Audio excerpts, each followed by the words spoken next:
Welcome to Carnivore Cheesecake Perfection. Begin with 3 blocks of room temperature cream cheese and 1/3 cup monk fruit sweetener for just the right touch of sweetness. Beat together until luxuriously smooth and creamy. Next, pour in a 1/4 cup of heavy whipping cream, 1 teaspoon pure vanilla extract, and a 1/4 teaspoon sea salt.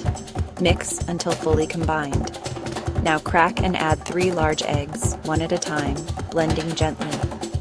Line a round cake pan with parchment paper and pour in your luscious batter. Bake at 320 degrees Fahrenheit or 160 Celsius for 25 minutes until the edges set and the center is just a touch jiggly. Allow to cool, then refrigerate overnight for that perfect creamy texture.